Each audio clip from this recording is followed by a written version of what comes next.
So then what is the point of this third grade assessment if students are going to be socially promoted anyway? Because back in my day, students got left back. And then, so I have another question. No. They did. Not everybody People used to got get left back. Yeah, people got left back, but the reality is that social promotion always existed. Always existed, okay. And there were some people who got left back, but everyone didn't get left back. So it's not, social promotion isn't something new. The difference is that people are just so much more aware that, like, and it's so many students. So it might have been like 1 or 2 where you like, you know, so-and-so got left back because they like 15 and we all 10, right? But it's another thing when it's so many students that you have to leave back. As an administrator, as a school, you can't leave back 20 kids. Okay. So you're like, all right, well, what am I going to do with these 20 kids? We're going to push them along because you just can't leave back 20 kids if that's the case.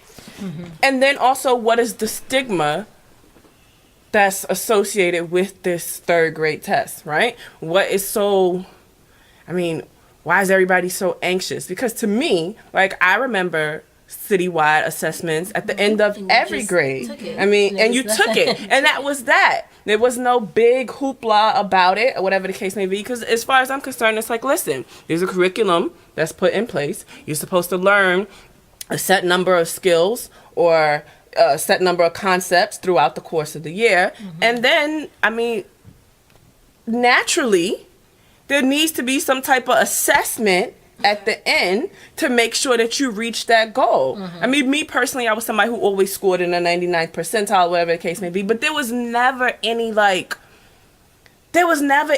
anxiety over this test. Maybe towards like the last month of school, now we sat down and we looked at some questions so that you could be familiar with time tests or things of that nature, but there was never any, like, nobody was stressing over this third grade test. Well, now it's taught to teacher evaluations.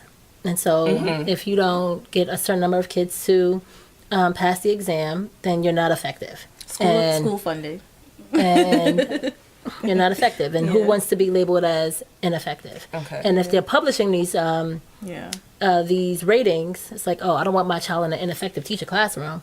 So that's one. And the rumor, I have yet to find the actual statistic for it, but they said they build prisons based on how many kids fail So I heard the third grade exam. And so that's something I've even said before. Somebody told me that the other day, and I was like, what? And so if you can't pass this exam by third grade, they think that most likely you will lead a life of crime because you are not smart enough to be able to complete school and things of that sort. And so you're just going to turn to the streets.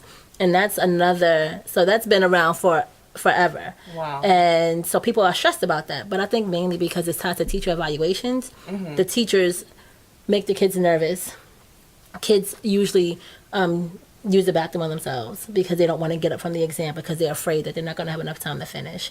The teachers tell them, if you don't pass, you're going to get left back. They torture these children. And people in the Black community, they don't use the opt-out method.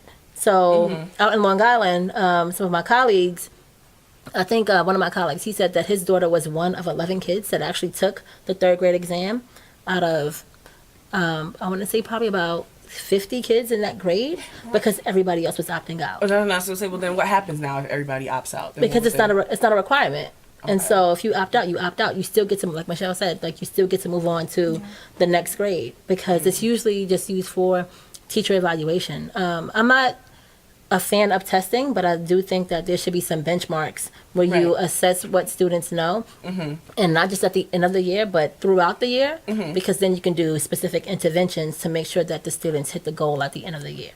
And so people are so focused on these end of the year assessments that they stress everybody out.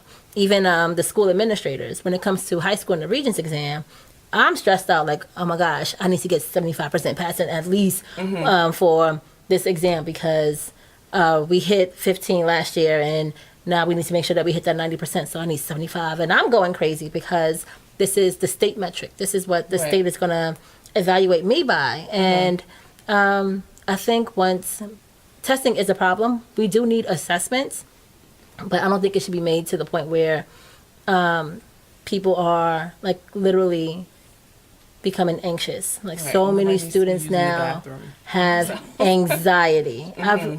What I'm experiencing this year is that the 9th grade students, everyone has anxiety. They can't, oh no, I have to stay home from school for a week because I was anxious about this test. It's like, what? Like, where did they do that at? And that's what's happening right now because of all the pressure from these exams.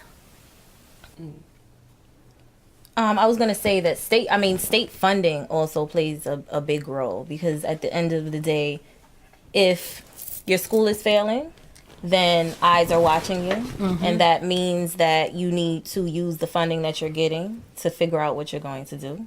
If school is doing well, then you're rewarded for that.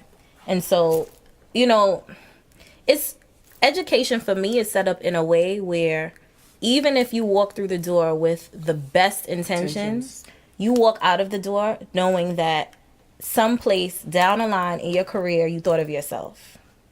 Because the reality is, if I am a teacher and I know that my evaluations are tied to the student success, and I know that test prep doesn't help, and I know that I have a mortgage to pay and I have my own kids, and I want to keep this job, and I got all these student loans, then I'm like, all right, I guess we're going to do some test prep. And we're going to do a lot of it, because my livelihood is tied to you.